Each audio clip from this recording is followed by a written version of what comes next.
आप सबका स्वागत। हम श्री उद्धव जी की चरित्र का, उनकी कथा का थोड़ा श्रवण मनन चिंतन कर रहे हैं। और श्री उद्धव जी हरि के प्यारे भक्त हैं, भगवान के प्रिय सखा हैं और साथ ही साथ भगवान उनको अपनी ही प्रतिमूर्ति बताते हैं।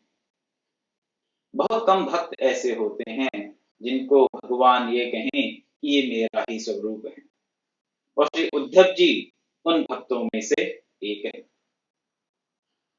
उद्धव जी को अपने ज्ञान की थोड़ा सा कहीं तो अभिमान था, ज्ञान को वो सर्वोपरि मानने लगे थे। लेकिन भगवान श्री कृष्ण चाहते थे कि वो उद्धव जी मेरे पूर्ण प्रेम की अनुभूति प्राप्त करें। क्यों भला?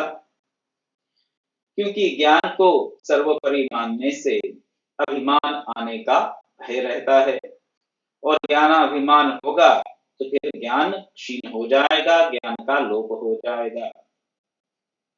और अगर हमने भगवत प्रेम का दर्शन प्राप्त कर लिया तो क्या होगा?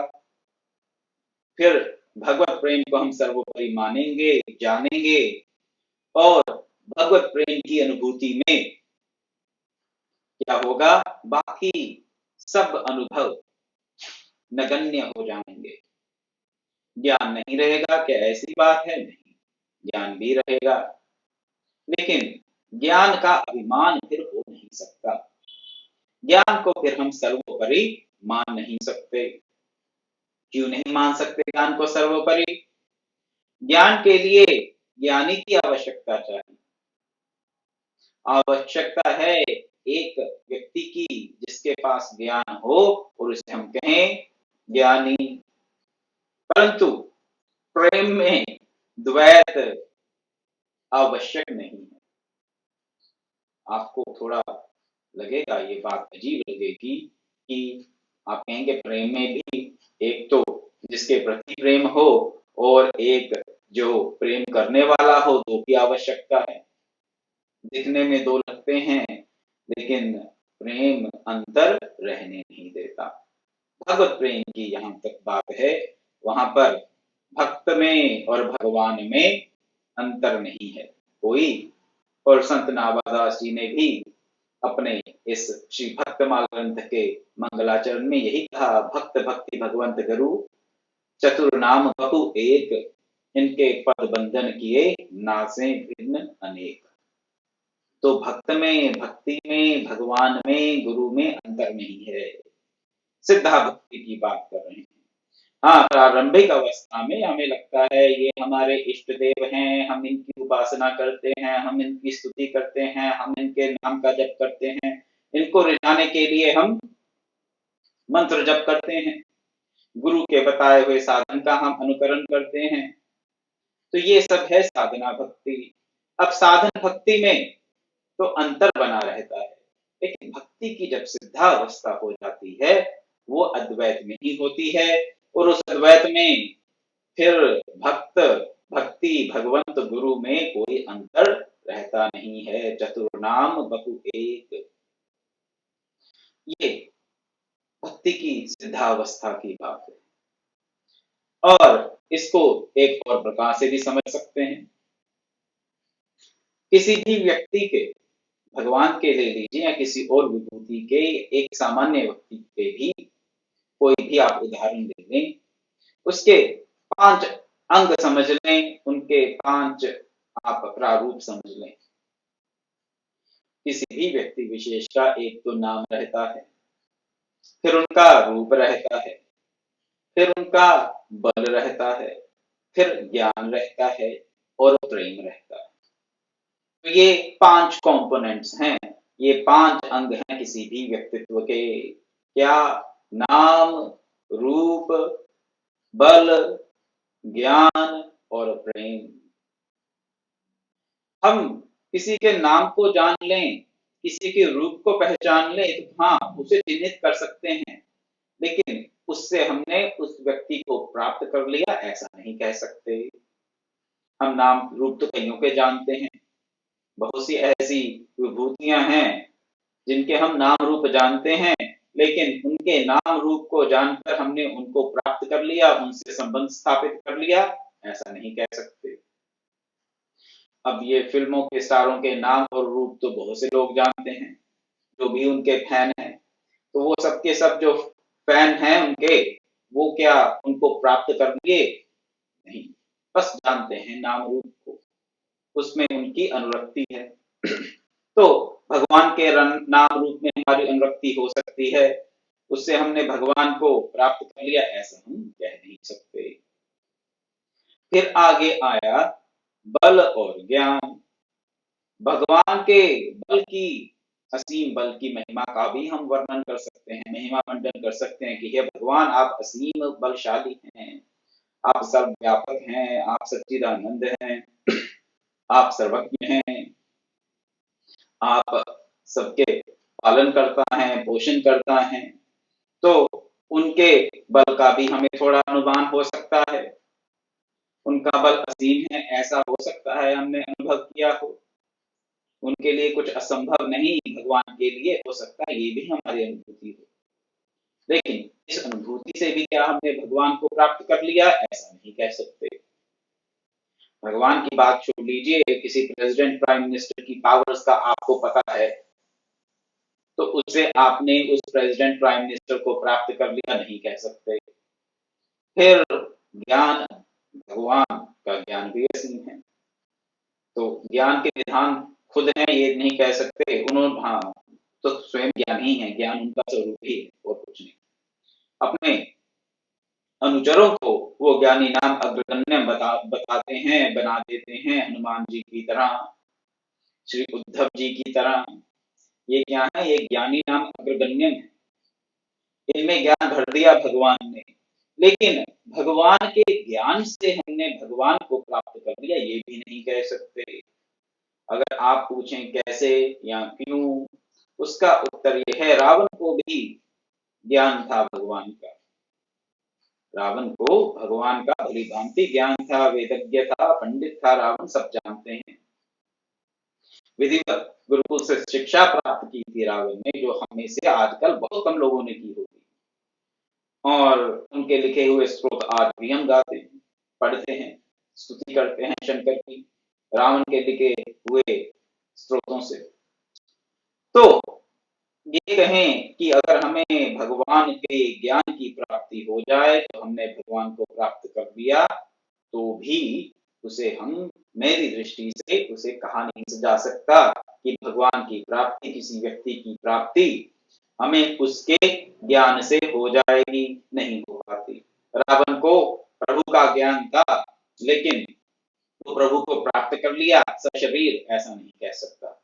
हाँ, मरने के बाद भगवान ने उसको अपने परम धाम में पहुंचा दिया, वो अलग बात है। लेकिन जब तक शरीर से रावण था उपस्थित इस जगत में, हरिओम, तब तक भगवान से उसने शत्रुता ही मोल ली, शत्रु भाव से ही भगवान का ध्यान करता रहा। ये नहीं कह सकते कि शत्रु को आप प्राप्त कर लिए। ज्ञान शत्रुता का भी होता है, शत्रु का भी ज्ञान होता है, लेकिन ज्ञान से शत्रु को हम प्राप्त नहीं कर लिए। तो अंत में आया प्रेम। तो क्या क्या हम अभी तक डिस्कस कर चुके हैं, चर्चा कर चुके हैं?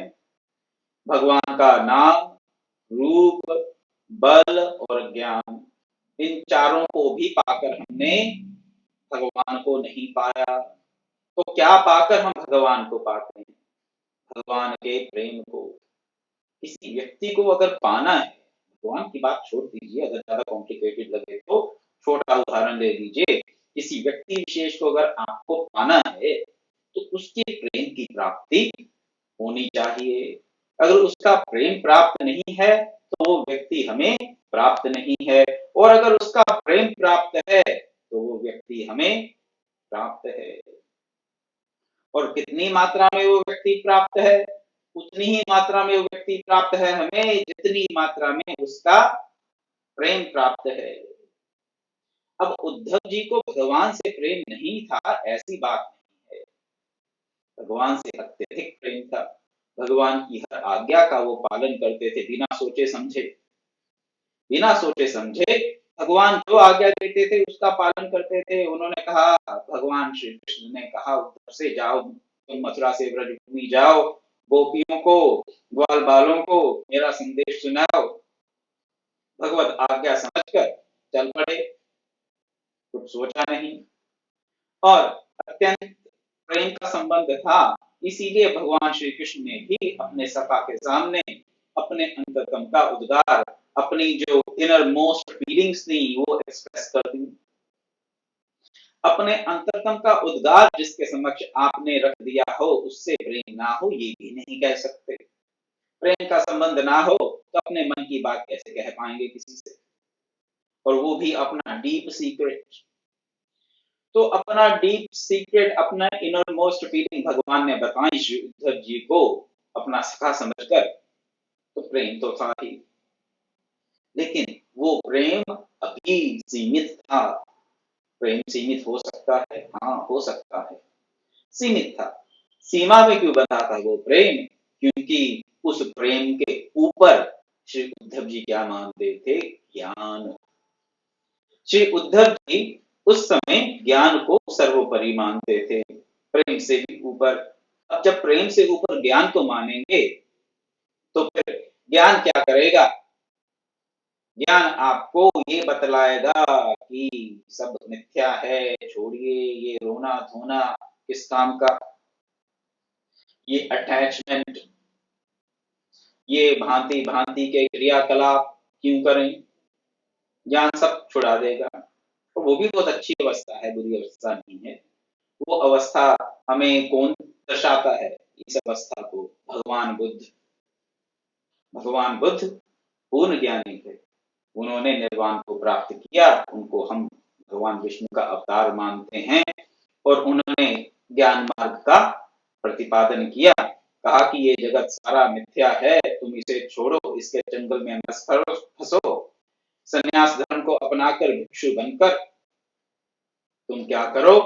उस ज्ञान की प्राप्ति करो, आत्मानुसंधान करो। आत्मानुसंधान से जब तुम आत्म स्वरूप को पहचान जाओगे तो फिर तुम सब दुखों से निवृत्त हो जाओगे। और ये सब बातें सत्य हैं, शत प्रतिशत। इनमें एक भी बात गलत नहीं है। मैं नहीं कह रहा कुछ भी भगवान बुद्ध ने जो कहा उसमें कुछ गलत कहा नहीं, अनुभूत सत्य है। ये सांख्याचारों का बताया हुआ सत्य यही है, वेदांत दर्शन का भी सत्य यही है। लेकिन हमारे आदि गुरु शंकराचार्य जी इस सत्य को महिमा महिमा मंडित करते हैं, कोई संशय नहीं। बतलाते हैं कि हमारे वेदांत दर्शन, हमारे उपनिषदें किस प्रकार इस भगवत ज्ञान की चर्चा करके इनको एक्सप्लेन करते हैं, इसको इस प्रकार से भांति भांति की युक्तियों के द्वारा, प्रसंगों के द्वारा और कई प्रकार की अन्य कहानियों कथाओं के द्वारा उपनिषदों में इस ज्ञान को प्रतिपादित किया गया है। ये ज्ञान सर्वोपरि है, ना ही ज्ञान सदृशम पवित्र में विद्यते। भगवान ने गीता में भी कहा ये सब बातें सत्य हैं। लेकिन लेकिन है एक, उस लेकिन को समझना यही श्री उद्धव जी के चरित्र का गूढ़ रहस्य है। और वो लेकिन है क्या? लेकिन ये है कि ज्ञान प्राप्ति से हम भगवत प्राप्ति कर लें, ऐसा कोई नियम नहीं है, जैसा कि आपको पहले बताया गया। क्यों? क्योंकि जब तक हमने भगवत प्रेम की प्राप्ति नहीं की तब तक हमें भगवत प्राप्ति हुई नहीं। प्रेम सर्वोपरि है, ये भक्ति मार्ग का ही सिद्धांत नहीं है, केवल भक्ति मार्ग का सिद्धांत नहीं है। आप भक्ति की बात छोड़ दीजिए, भगवान की बात छोड़ दीजिए, अगर आप इस जगत में भी किसी व्यक्ति को अपनाना चाहते हैं तो प्रेम से ही अपना सकते हैं। प्रेम के अलावा और कोई ऐसा मार्ग नहीं जिससे आप किसी व्यक्ति को प्राप्त कर सकें। लोभ से किसी व्यक्ति को आप प्राप्त कर लें, भय से किसी व्यक्ति को आप प्राप्त कर लें, नहीं होता, हो नहीं सकता। आप कर लें जितना ट्राई करना है। लोभ से, भय से, क्रोध से, अन्य किसी मार्ग से किसी व्यक्ति को प्राप्त नहीं किया जा सकता, केवल और केवल प्रेम से। तो जब सामान्य व्यक्ति की ये स्थिति है इस जगत में तो भगवत प्राप्ति में भी ये रूल लागू होता है, यही नियम है। भगवान का प्रेम प्राप्त कर लिया हमने तो फिर भगवत प्राप्ति हो गई। और ये जो हरिवल्लभ भक्तों की कथा सुन रहे हैं, ये पहले पहल क्यों आ रही है भक्तमाल में? इसी सिद्धांत को दर्शाने के लिए कि भगवान जिनको प्रेम करते हैं वो भक्त सर्वोपरि हैं। श्री उद्धव जी भी ऐसे भक्त हैं। लेकिन उद्धव जी को ब्रज जाने से पहले ये मन में उनके धारणा थी, ऐसी उनकी ज्ञान निष्ठा थी कि ज्ञान सर्वोपरि है, ज्ञान से आप सब प्रकार के दुखों से निवृत्त हो सकते हैं, इस माया का अतिक्रमण कर सकते हैं, और ये सब बातें सत्य हैं। लेकिन इससे भगवत प्राप्ति हो नहीं जाती। और भगवान चाहते थे कि उद्धव जी उनको पूर्ण रूप से प्राप्त कर लें। क्यों? क्योंकि भगवान उनसे प्रेम करते थे। इतना प्रेम था कि वो चाहते थे कि श्री उद्धव जी उनको पूर्ण रूप से प्राप्त कर लें। इसलिए उन्होंने श्री उद्धव जी को व्रज भूमि में जाकर गोप गोपियों से अपना संदेश सुनाने के लिए कहा। तो जब उद्धव जी कहते हैं कि तुम गोपियों, तुम व्यर्थ में रोना धोना बंद करो, भगवान ने ये संदेश भेजा है कि मैं सर्वत्र हूँ, मैं सर्वव्यापक हूँ, मैं तुम्हारे से अलग नहीं हूँ, मैं सर्वदा सदा सर्वदा तुम्हारे साथ हूँ, तुम भगवत बुद्धि करो और ये रोना धोना छोड़ो। गोपियों ने क्या कहा? गोपियां रोते रोते यही कहती हैं कि उद्धव जी तुम तो ठीक कहते हो। उन्होंने भी ये नहीं कहा कि उद्धव जी ने जो कहा गलत कहा, उद्धव जी ठीक कहते हो, गोपियां कह रही हैं, क्योंकि गोपियां तो परम ज्ञानी हैं। गोपियों में ज्ञानाभाव के कारण रोना धोना नहीं है। तो उद्धव जी का ज्ञान, भगवान का संदेश उनका श्री कृष्ण के लिए रोना बंद नहीं करवा पाया। क्योंकि उद्धव जी जो बता रहे हैं, भगवान श्री कृष्ण ने उद्धव जी के संग जो संदेश भिजवाया, उसमें जो ज्ञान की बात कही, वो तो गोपियों को पिछले पूर्व जन्मों में प्राप्त है। तो जो आगे ही प्राप्त है, उसे प्राप्त करके किसी प्रकार का समाधान हो नहीं सकता। समाधान तो तब होता है किसी भी समस्या का कि वो समाधान आपके पास पहले से उपलब्ध ना हो या आप उसे प्रयोग में ना लेकर आ रहे हो। जब वो समाधान आपके पास है, जब वो ज्ञान गोपियों के पास है, जब वो ज्ञान भली भांति से गोपियों में प्रतिष्ठित है, तो उस ज्ञान का उपदेश सुनकर भगवान के श्री मुख से स्वयं या भगवान के ही अपने स्वरूप श्री उद्धव जी से सुनकर गोपियों की स्थिति में किस प्रकार परिवर्तन की हम अपेक्षा कर सकते हैं। तो गोपियां यही कहती हैं, उद्धव जी तुम ठीक कह रहे हो, जो कह रहे हो ठीक कह रहे हो, क्योंकि वो भी जानती हैं कि उद्धव जी ठीक कहते हैं। गोपियां अज्ञानी नहीं हैं, ये मत समझिएगा। कभी अगर ऐसे मन में भाव आ गया कि गोपियां अज्ञानी थी, जो कृष्ण की भाव में, कृष्ण की मूर्ति में, कृष्ण के भांति भांति के क्रियाकलापों में अपने आप को खो बैठी, ये अज्ञान की कोई लक्षण नहीं है। ये तो परम ज्ञान का लक्षण है, और ज्ञान से भी ऊपर उस भाव भक्ति का लक्षण है जिसकी गोपियां परम गुरु हैं। तो कहने को क्या कहती हैं उद्धव जी से? गोपियां कहती हैं कि हम तो गवार हैं, जो परम ज्ञानी होता है वो अपने ज्ञान का बखान नहीं। गोपियां भी यही कह रही हैं, कहती हैं उद्धव जी तुम्हारी ये बड़ी बड़ी बातें सब अच्छी हैं, बढ़िया हैं, उचित ही हैं, लेकिन हम तो वन में रहने वाली गंवार स्त्रियां इस ज्ञान को हम नहीं समझ सकती। तो हम क्या करती हैं? क्या करती हैं? वो भगवान बोले कि कल बताइएगा, आज समय हो गया है। तो गोपियों ने इसके उत्तर में क्या कहा? और एक और बात जो मैंने कल आपके समक्ष रखी थी, 12वें अध्याय का पहला श्लोक, कि अर्जुन पूछते हैं कि कौन उत्तम है, कौन श्रेष्ठ है, जो सगुण साकार की उपासना करते हैं कि निर्गुण निराकार की। उसका उत्तर भी आपको कल देने का प्रयास करूंगा। और गोपियों ने जो उत्तर श्री उद्धव जी को दिया उसकी भी कल चर्चा की जाएगी। आज मैं अपनी वाणी को यहीं विराम देता हूँ। ओम पूर्णमदः पूर्णमिदं पूर्णात् पूर्णमुदच्यते पूर्णस्य पूर्णमादाय पूर्णमेवावशिष्यते। ओम शांति शांति शांति। हरि ओम तत्सत्।